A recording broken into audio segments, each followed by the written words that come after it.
before we were even live? I don't understand.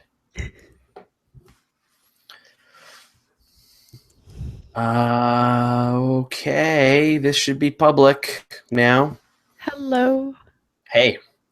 Yeah, so I'm in my dad's darkroom. I don't know how probably terrible, actually. The acoustics are probably terrible in here because it's just like a small enclosed space with a lot of film. What is this stuff anyway? Here, I'll just give you the look, the view. I actually spent a lot of time in this room as a child. So it looks like you have lots of different stuff for hanging and dangling and processing and chemicals, and there's enlargers and yeah, absolutely. It's the disposing of exposed chemicals that's the hard part. Yeah, especially on a small island on the west coast of Canada. But so people who don't know, my dad is a professional photographer, black and white photographer, and so growing up, I was raised in the darkroom, so I would come and help my dad process pictures. I never got to take pictures because film was so expensive, right? And so every picture was really precious that you took, but I was allowed to work in the darkroom and help him process the images. So that was always really good. And now, he's making the transition over to digital, so he doesn't really need this whole room anymore. But there's still lots of really sweet gear in here. So, he's got a great camera. He's got, I'd love to show you some of the stuff he's got in here. So it's all collecting dust. That's awesome. I'm currently in the haunted studio, or at least that's how it kind of feels, because we have house painters and they're painting the house directly outside of this room. So like I've looked up at my windows several times today and seen like silhouettes of human being directly outside the window, and there's ladders banging against the wall, and so it's thoroughly creepy. Yeah. I can hear eagles chirping outside of our window, which is great. I've never heard the word chirp applied to an eagle before. Have you never heard an eagle do its thing?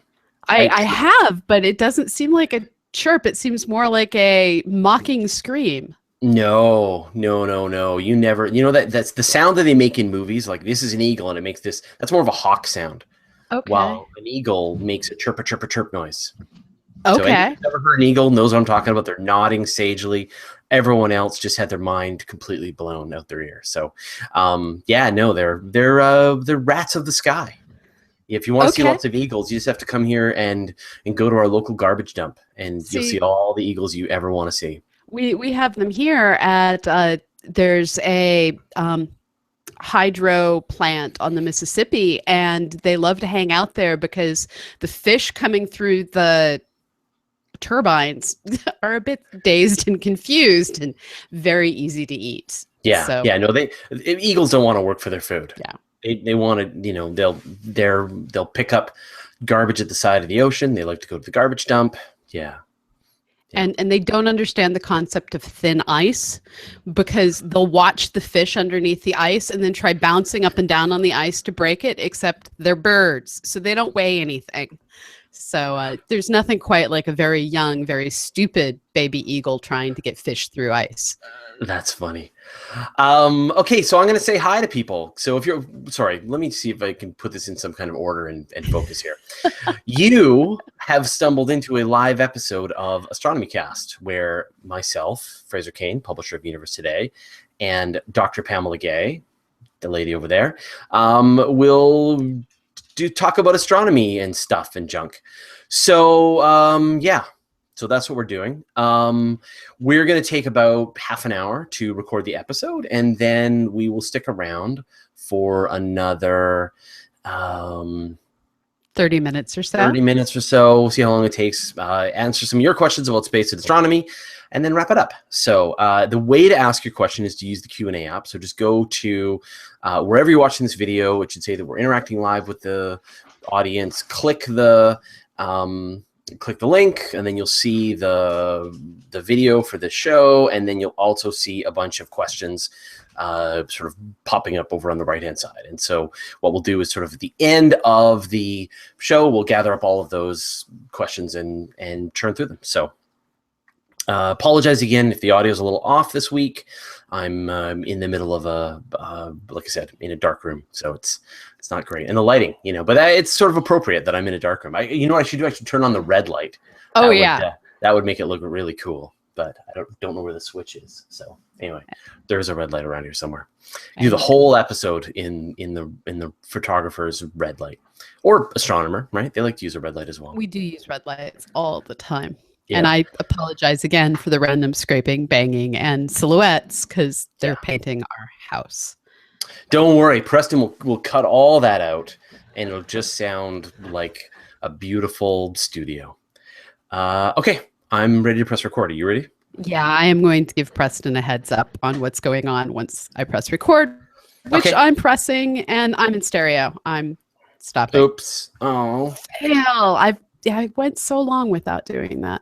Okay, trying again this time. Yes, it worked. Okay. Hey, Preston, a quick heads up. Fraser's in a dark room at his dad's house where he may have weird acoustics. We're sorry. Weird acoustics. Yeah, and perhaps adding a bit more of a festive Halloween nuance. I have house painters directly outside my office, so there may be weird crap in my background that we're hoping. We're sorry. Can you kill our backgrounds when we're not speaking? We suck. You don't. Thank you. Okay, I'm done. Okay. And for people, this is episode 390. 389 was actually recorded live with me and Pamela and Paul Sutter. So you'll hear that in the feed. So don't worry. Okay, here we go. Astronomy Cast, episode 390, Occam's razor and the problem with probabilities. Welcome to Astronomy Cast, our weekly facts-based journey through the cosmos, where we help you understand not only what we know, but how we know what we know. My name is Fraser Cain. I'm the publisher of Universe Today, and with me is Dr. Pamela Gay, a professor at Southern Illinois University, Edwardsville, and the director of CosmoQuest. Hey, Pamela, how you doing? I'm doing well. How are you doing, Fraser?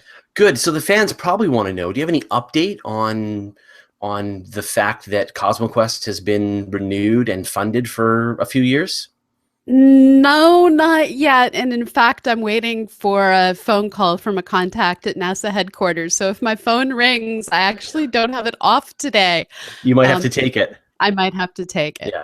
Yeah, and you won't be able to record it, so people won't be able to hear it. But right, exactly. So this is the sad and terrible thing, right? Is that we know that CosmoQuest is part of the group selected for education funding, but we don't know for how much and for how long. And no, I actually do know 2.5 years. I can't say the amount yet, but I have a target amount. But that's why I'm waiting for the phone call, is to negotiate the target amount. So, right.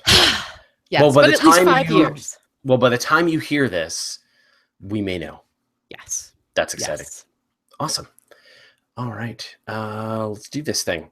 So I'm not saying it's aliens, but it's aliens. You always say it's aliens. It's almost certainly not aliens or a wormhole or a multiverse. When scientists discover something unusual, they make guesses about what's happening. But Occam's razor encourages us to consider the probabilities of different events before making any concrete predictions. Whatever is the least assumptions is probably right. All right, Pamela, you threw this one onto the docket, and I guess this is sort of a reaction to the discovery of megastructures, which we talked about in a previous episode. Discovery of megastructures. I love the way you put it. We discussed the discovery as if it's a set thing. Yeah. Incontrovertible evidence of megastructures. Yeah, no. So this comes from two different things. First of all, I keep seeing people apply Occam's razor inappropriately, or at least changing what they think it means to something that isn't actually what it means. And then there's so many awesome theories out there that we can neither prove nor disprove nor even put any probabilities on. And I just wanted to talk about how we have to try and deal with stuff like that. So on the one hand, we probably should start with what Occam's razor actually is. And this comes down to, there was a dude, William of Occam. He lived from 1287 to 1347 and was a Franciscan friar. And what he said was actually pretty simple. Among competing hypotheses, the one with the fewest assumptions should be selected. So this means that if you have a whole bunch of different theories usually involve having to put in, and I think this happens this much of the time, or I have to assume that this thing happens. The one that has the least amount of guesswork involved is probably the one you should start with. It's kind of interesting that, a friar, right, a monk, someone who has dedicated himself to religion as opposed to necessarily science, is one of the ones who's created one of the most long-standing, most useful sort of concepts that's been used in science, and it really serves very well just in being a skeptic in general, right? Occam's razor. So I can hear the scraping going on in the background. Yeah, sorry. There's someone scraping my window right now. Preston, I'm sorry. I'm going to pause and I will come back. You going to talk to them? I can't really because they're racing to finish our house before it gets too cold to paint. Well, then you're just going to have to talk with the sound of scraping paint in the background. Yeah, I was hoping the window would be done quickly. Okay, I think they're done with the window. Yay. No. Okay, I apologize, everyone. Okay, so when it comes down to it, the fact that this came from a Franciscan monk actually isn't all that surprising, because in history, it was actually the monks, the Franciscans and the Jesuits, who were often the scholars, often the scientists, were often the ones having the clearest heads in terms of trying to figure things out, whether it be genetics or physics or any of the different sciences. And I can just imagine this man of philosophy and science basically getting tired of people coming and going, it's witches, it's leprechauns, and having to respond, no, it's germs. Well, they didn't really have germs discovered yet, but they had dealt with the plague, so they were starting to understand ideas of contagion and other things. And even for a monk, it makes sense. But I guess that's a good example, right? That back in the day, people were so, they saw so many coincidences, and they just thought, they were so superstitious that they thought that, I didn't, whatever, I didn't pay my tithe to the church, and I didn't do this, and I didn't do that, and therefore my crops failed. And so they're making all these assumptions. They're making 3, 4, 5 assumptions about what they did. I didn't wear my lucky socks, and therefore my crops failed. And so I guess Occam is just saying, like, you're making a bunch of assumptions there that maybe you shouldn't. Yeah. So, go ahead. No, I wasn't going to add anything useful. Go ahead. So how does this then apply to sort of science as it's done in the modern day? Well, today it means that when we're trying to figure out what's up with worlds like Titan, where we see atmospheres that are out of chemical equilibrium, on one hand, we can say, well, perhaps we don't actually understand the chemistry. That only requires one assumption, that we have a giant hole in our understanding. On the other hand, we can say, well, maybe there are methane-eating bacteria, and maybe these methane-eating bacteria produce the exact chemical difference that is what's being observed, in which case we're now making two different assumptions. Lots of things end up adding up like this. So there is the idea that when we look at our universe and see expansion, it's because we're precisely located in the very center of a overdensity of gravity, and therefore everything around us is getting pulled out to that large ring, or I guess sphere of material that is surrounding the visible universe. Well, that requires the assumption that, one, the rest of the universe is giant, which isn't too bad of an assumption. Two, that there is a precise sphere of distributed matter outside of our visible universe. Three, we are specially located in the center of that sphere of overdensity in this very large universe. Or we can just assume, We are at a random location in a universe that happens to be expanding, one assumption. Right, and that everybody's experiencing, wherever you are, you're experiencing the same expansion, the same effect. For everyone's perspective, it feels like they're at the center of the universe. And so when we actually deploy Occam's razor, it's a matter of how do we have the fewest assumptions embroiled in whatever it is that we're discussing. This isn't to say that whichever has the fewest assumptions has to be right. It's just the starting point in where we should start our ideas, start our testing, and once you've tested whatever is the most simplistic, keep testing outwards until you find the truth. Now, how do scientists make these assumptions and account for them and then sort of resolve them as part of their research paper? Like when you're going in to do a piece of research on variable stars or extragalactic motions or whatever, are you aware of a series of assumptions that you're making as part of the research? With some research, you actually nowadays can pretty much get around most of the assumptions that you might need. So for instance, with variable stars, I think the only assumption we use is one that you have to use for everything, which is to say the way that you see something from one telescope can be standardized to match what you see on another telescope by using standard stars. If our universe isn't observable in the same way from multiple locations, we're fucked. I can't actually say that on this show. You want to say sorry, that again? Pressing. So, sorry, audience. I sometimes screw up. Salty sailor. Okay, yeah. take another crack at it. So if we can't start with the assumption that everything looks the same no matter where you're observing it from, science totally falls apart. Right.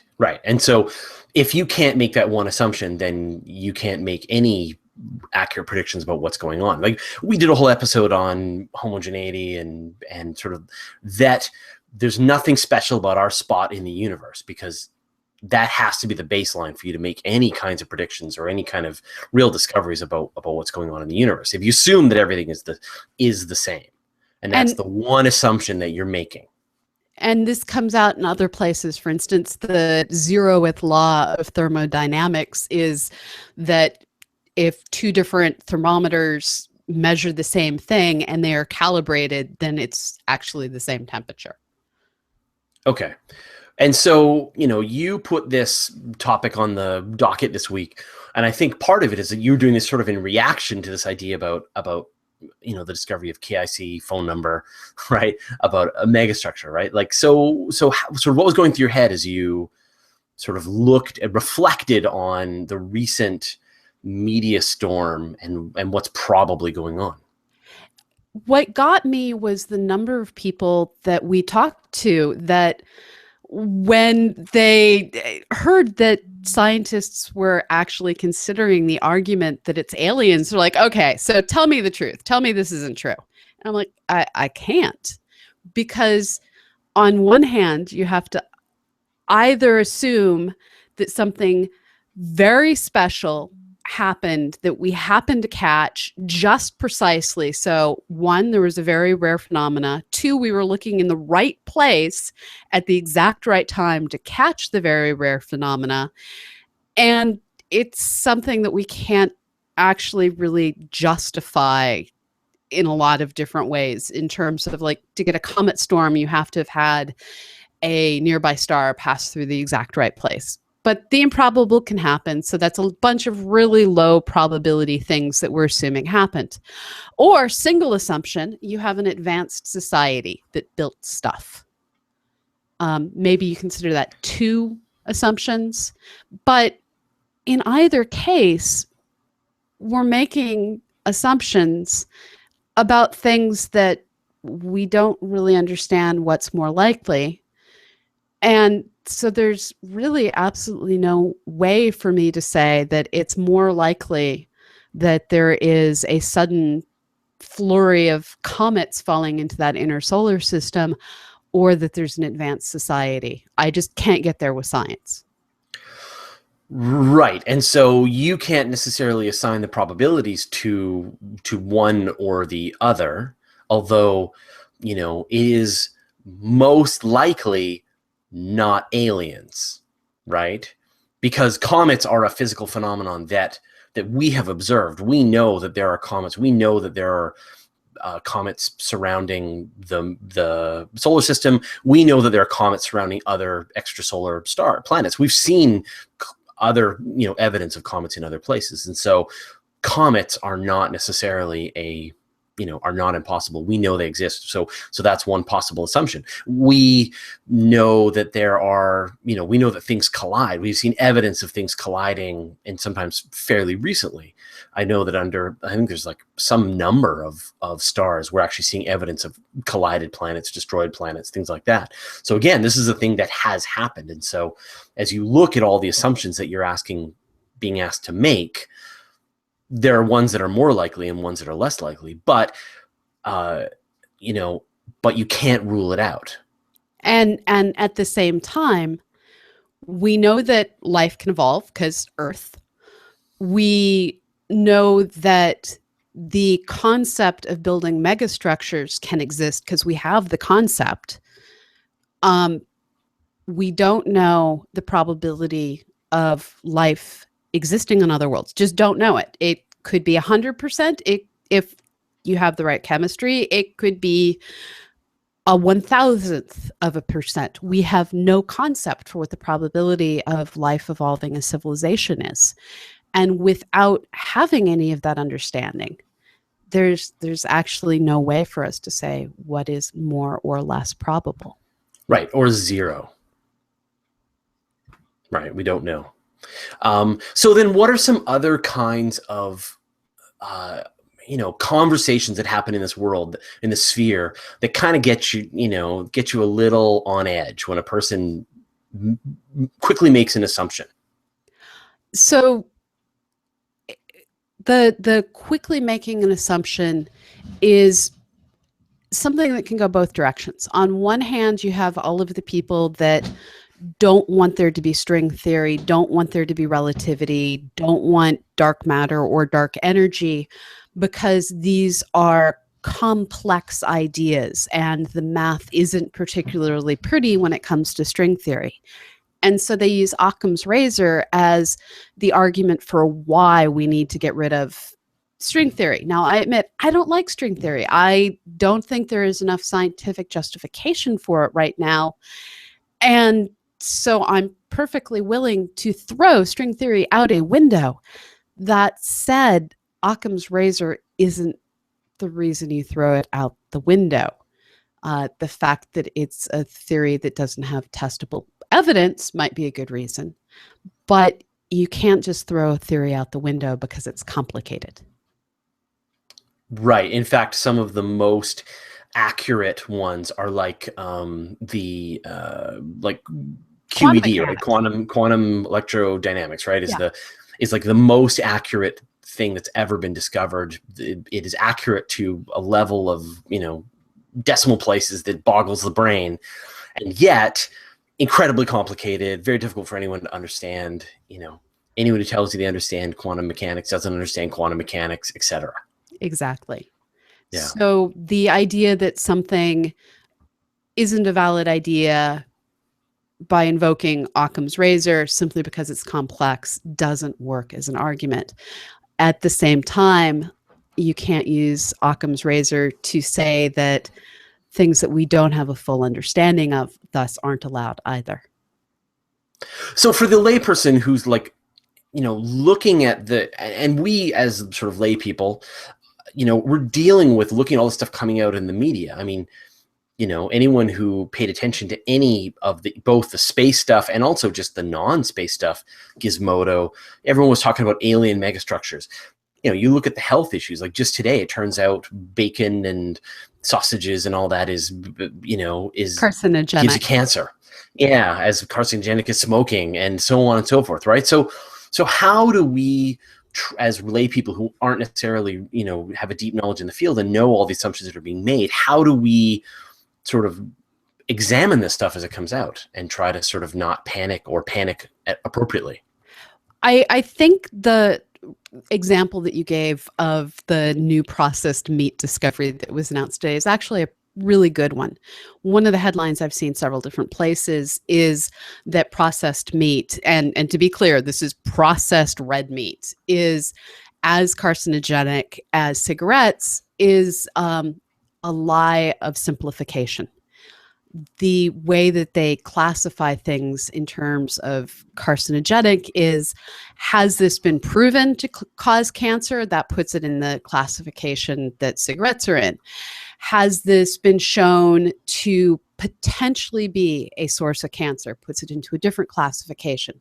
So in terms of identifying whether or not something is directly linked to cancer is how you classify what class of carcinogen it is. Then the second thing that you have to look at is, how likely is it to actually cause cancer? So yes, this thing causes cancer, but how likely is a given person to get cancer? Well, it turns out that with cancer causing things, and sorry, Preston, I'm pulling up the numbers so I don't lie on air. Okay, so it turns out that with cancer causing things, 86% of lung cancers can be tied directly to tobacco, but 21% of bowel cancers can be tied to consumption of processed red meat. So there's a difference of a factor of 4, actually more than 4, between your probability of getting lung cancer if you smoke versus your probability of getting a cancer of the bowels if you eat a lot of processed red meat. That's a pretty big difference. Now, admittedly, I'm looking at 21%, and I'm thinking if you have a family proclivity towards cancers, just cut out processed red meat. But you do need to take into consideration 21% versus 86% with cigarettes. And the dose, for people who are smoking, they're smoking, many cigarettes a day, while if they're you're processing red meat or eating processed red meat, it's only, once a week, once every couple of weeks, depends on how often you eat it.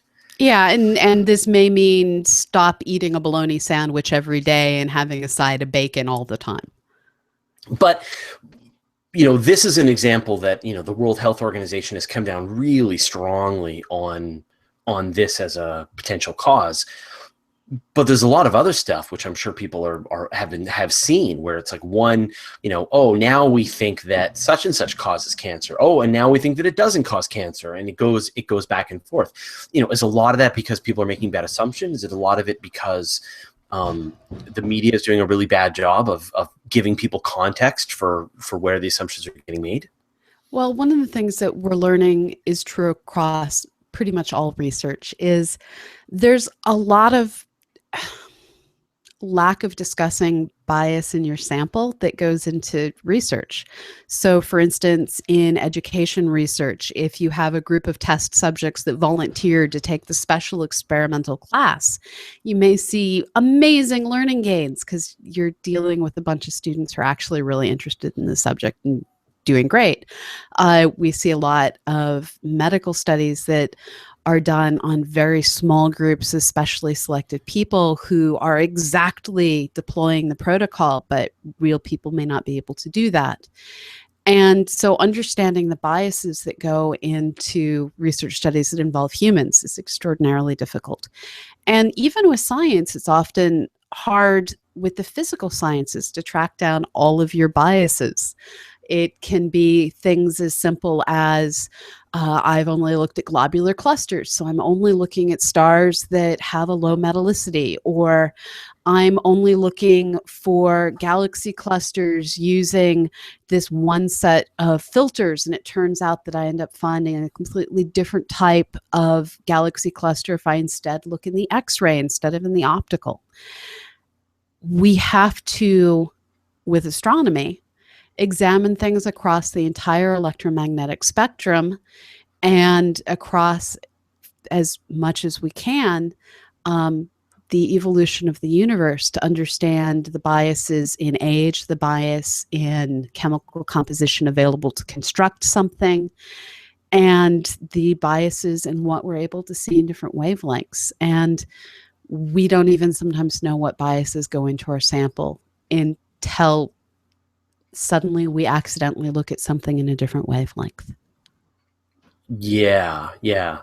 And a lot of cases, what has to come up is that that's what the whole peer review process is all about, is to catch those biases that you may not realize that you have, and someone else to say, have you thought about this? What if you remove that? How does this relate to the research that you're doing, etc.? Have you considered the implications of this potential bias, and to include that? And it's tough for the regular, as I said, back to the lay people. We have all these biases in our way of looking and appreciating the research. We cherry pick the stories, even the ones that just come to our eye, and we're like, oh, haha, I knew it. Being a vegetarian was the right way to go because clearly red meat is really bad for you. And we jump on those because of our biases. And sometimes we just get excited. I think my favorite moment of, wow, they screwed up, but in a fascinating direction, was there was a variety of different papers that have come out at different points in history where either an observer was smoking a cigar out on the dome floor and the chemicals from the cigarette appeared in the stellar spectra that were being taken. There were cases of fluorescent lights being observed in a football stadium near a campus observatory that led to spectra being biased by the fluorescent lights. And suddenly we go from thinking that we just discovered a new class of stars to realizing, nope, we shouldn't be smoking in the dome, or nope, we shouldn't be observing things when the football stadium's illuminated. And so our desire to discover the rare, our desire to discover the impossible and the new sometimes causes us to be blind to how we took bad observations. And so extraordinary claims require extraordinary evidence. Exactly. Awesome. All right. Well, thank you very much, Pamela. We'll talk to you next week. Sounds great, Fraser. All right. And next week, I won't have painters outside my window, I hope. Yeah, you will. It'll be something. So that was 390.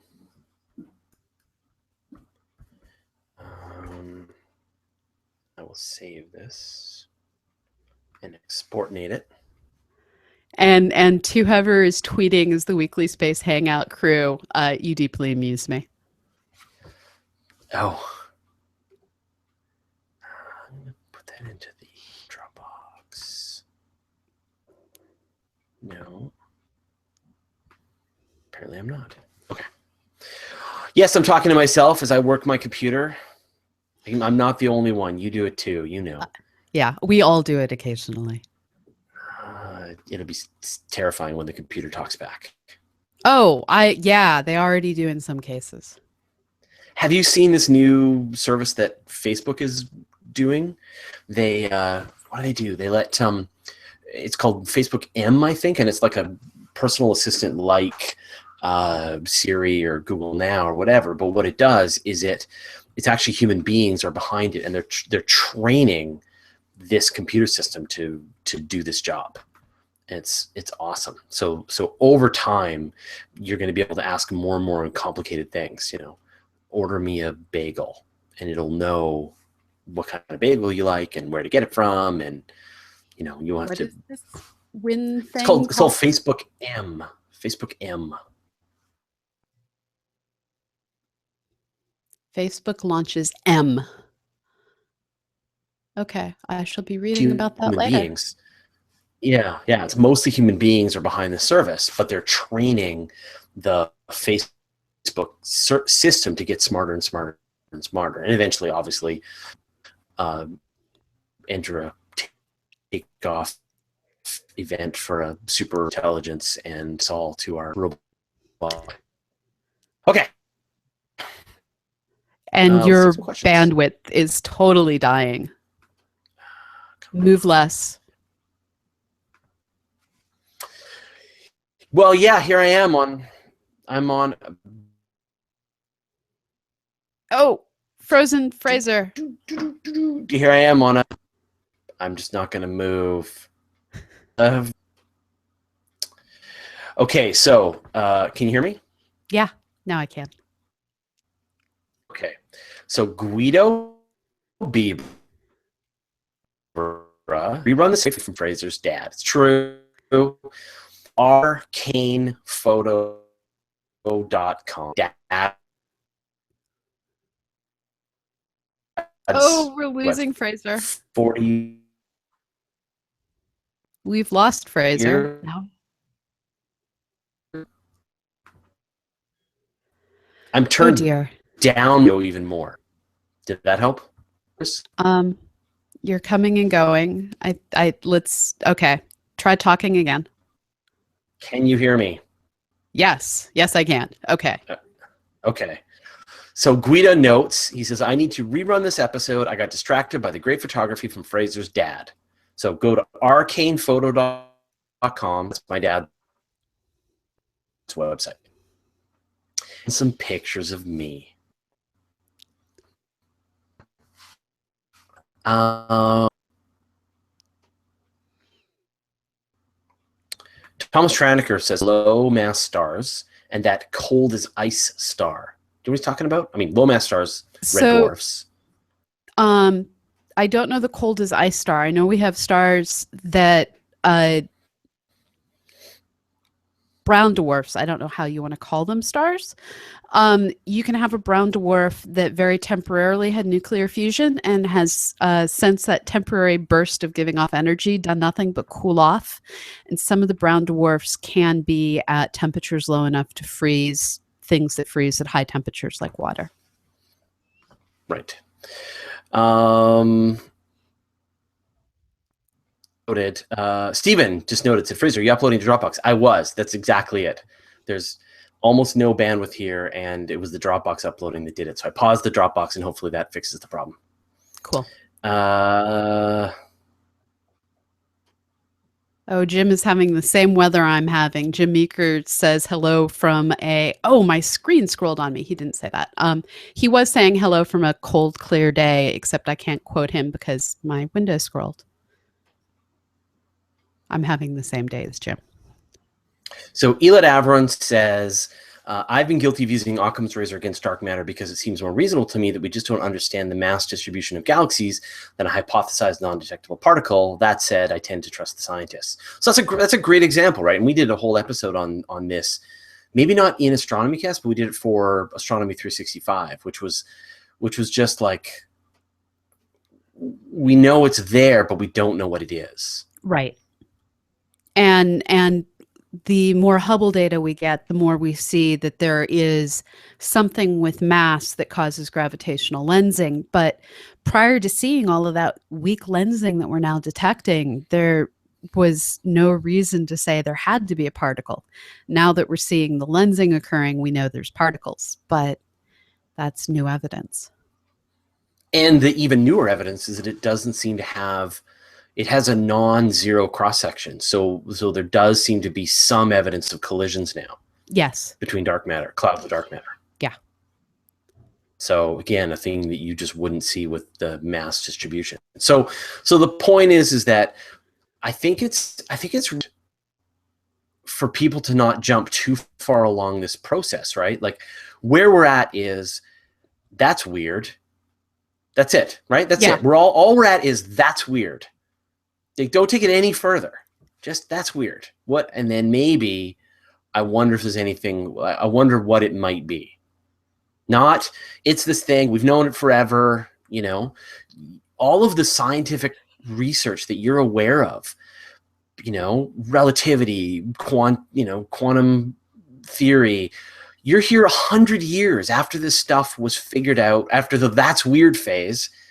And then researchers spent 100 years trying to better understand what it is and developing more and more research.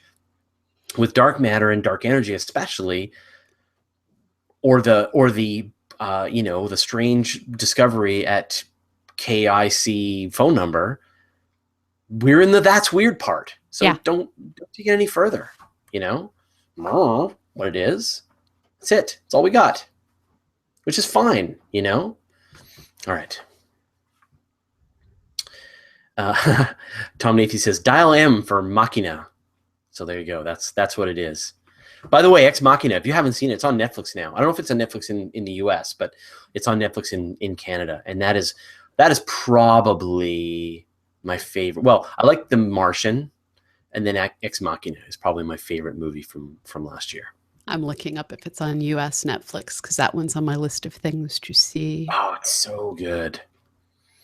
Eli Avron says that I Can Hear Eagles is a great name for a rock band. Yeah, that'll be my 70s cover band. It is not yet streaming in the US. Really? Yeah, DVD only. Finally, Canada got something that you guys didn't have.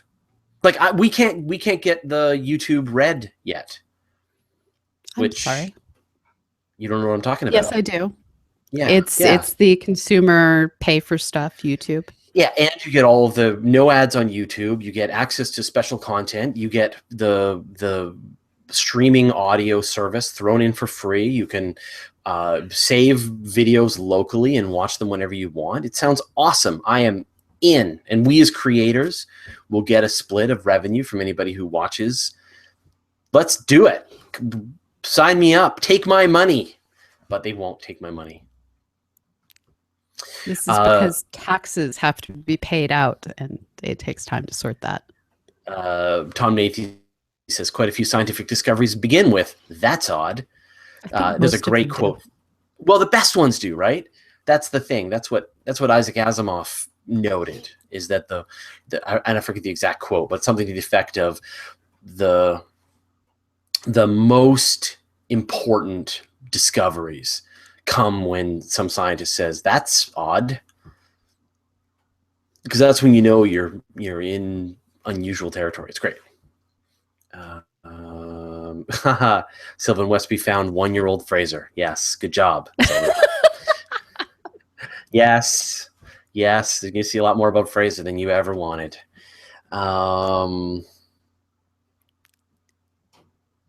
Tom Nathan calls you Dr. Pamela Gay, the salty astronomer. Yeah, people have no idea. You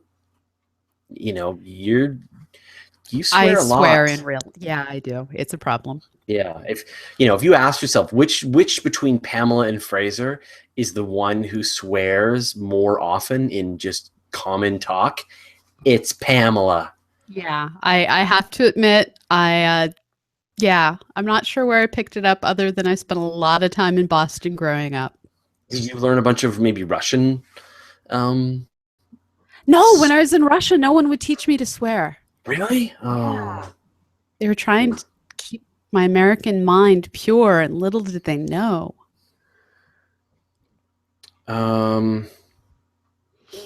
So Richard Strassel says, not sure how you quantify the number of assumptions. Why would it happen by chance, have less assumptions than Cthulhu did it? Does that make sense? I think that one comes down to our trying not to invoke gods.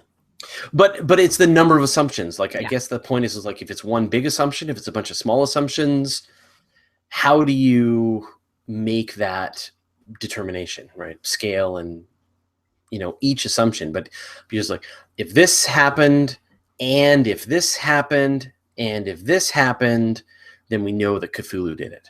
Right. Yeah, Cthulhu Fatagan.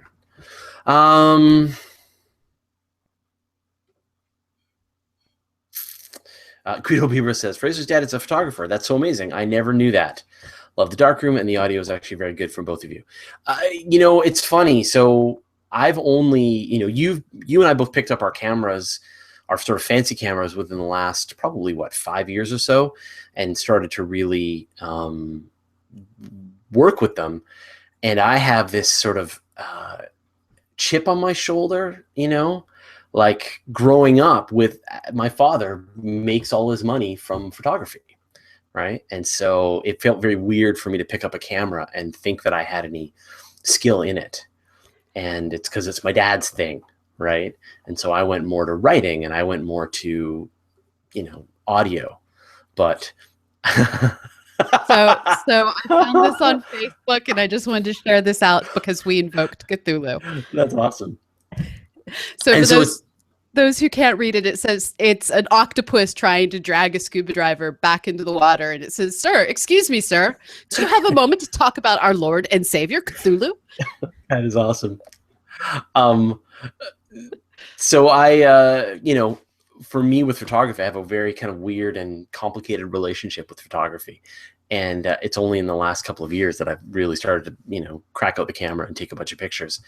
And Dad's cool about it, right? Dad's super cool about it. And in fact, we did a trip to Europe and together, and both bought our cameras and took the kids, and I spent a chunk of time just hanging out with him and watching him do his work and learning his tricks about how he takes pictures. Like one of the things, I have no idea that he did this, right? Like Dad's specialty is what I think is like the hardest, is candid photography of human beings, which is, landscape is easy comparatively, of like taking pictures of people when they're not noticing. And so what he does, he has this great Leica camera. It's very quiet.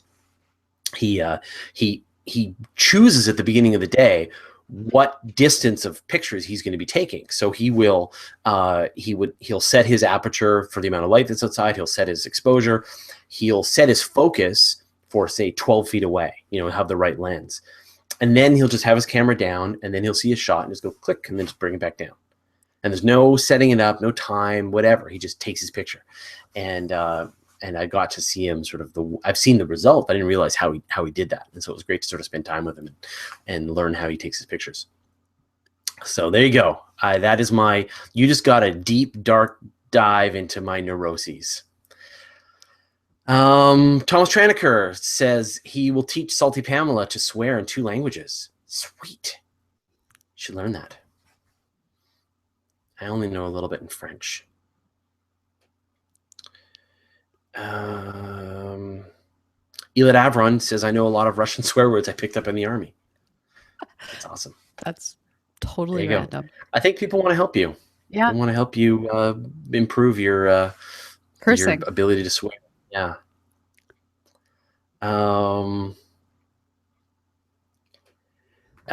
Just a Tinker wants to know, can you, Pamela, recap just exactly what the supposed megastructure is for those of us that haven't heard yet? You haven't heard? Wow. We did a whole episode about it last week, and that's episode 388. 388. Yeah, 388 is all about the megastructure, or about megastructures in general. The gist is astronomers found an unusual object transiting in front of another star 1,500 light years away. That thing blocks 20% of the light coming from the star, which is way bigger than Jupiter could possibly be, or any planet. And so what is it? Cloud of comets, a recently destroyed planet, something that they just don't know what it is, some phenomenon that has never been discovered before, or some kind of alien megastructure, perhaps some kind of space-based energy collecting system, or comets, So wouldn't that be cool? Actually, wouldn't that be amazing to see, if it is comets, to be in the solar system and to see that number and size of comets that are in the process of blasting out their tails? Like, have you heard of the late heavy bombardment? Yeah. I'm not sure I'd want to be there. No, I wouldn't want to be, but I would like to see it briefly. Like, as we know, the universe owes me a really nice bright comet. So I would take it. What else we got? I don't see any more questions. So people are talking, but no one's got any questions. Okay, so oops. Michael Thompson wants to know, have we done a show about what happens in empty space and what could happen given enough infinite time, similar to the Facebook post last week? So the topic that I covered on YouTube last week and on Facebook was Boltzmann Brains and sort of the implications of infinite time and quantum mechanics. So we haven't done Boltzmann Brains yet. They're string theory, aren't they?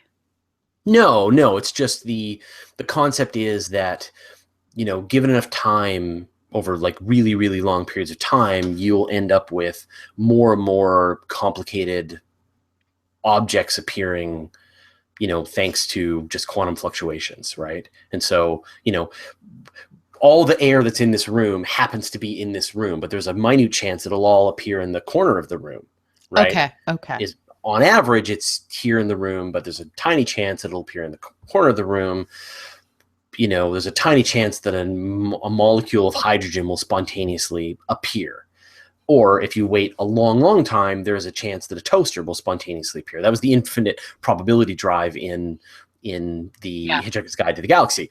And so the point is that if you do the math, there is a remote chance, I forget, it's like 10 to the power of 10 to the power of 10 to the power of 50 or something just awful like that, that a conscious entity will appear in the universe.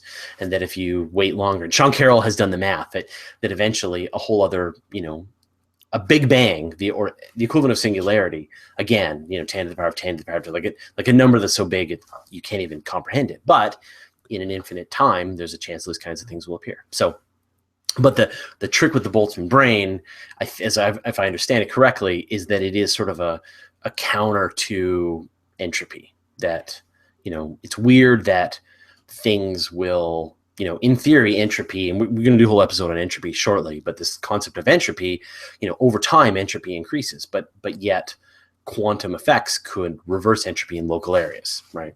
So you should watch the episode.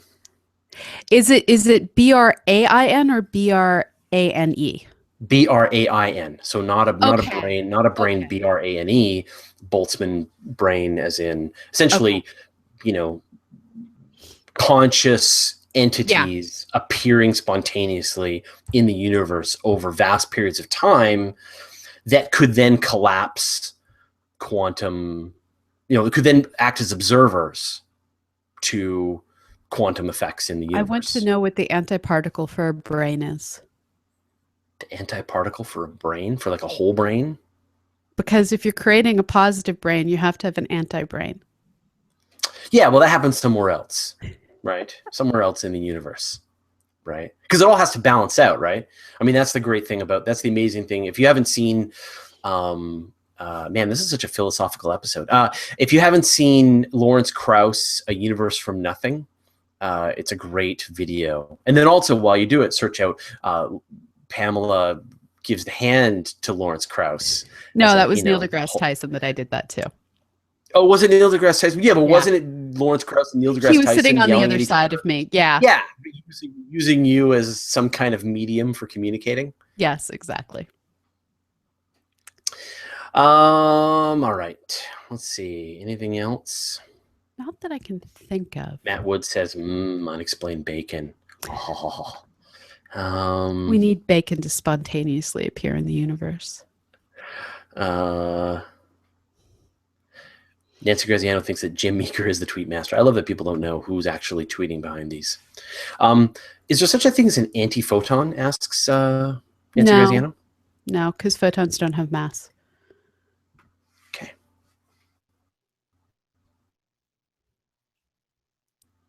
Michael Joe, that's funny. So for anyone who knows, we just had an election in Canada, and we kicked out Stephen Harper, and we voted in Trudeau, who is the son of a very famous prime minister. So I have no idea whether he's going to be able to do a good job or not. But it's nice to have a change. Yeah. And there's some great pictures of him from when he went to cons before that are starting to float around the internet. So we have a nerdy, prime minister. Yeah, exactly. We have a nerdy sci-fi geek prime minister, which is... I'm totally in favor of that. Yeah, exactly. Okay, well, I'm going to wrap this up because this is clearly must be getting boring for people as we delve into these strange philosophical conversations and babble and babble and think about our history of growing up as the son of a photographer. So, Pamela, once again, thank you so much for pouring out your brain here on Astronomy Cast. We'll be back at my normal studio on Friday. Sounds good. And now I will continue the upload. All right. Thanks, everyone. Talk to you later. Bye-bye.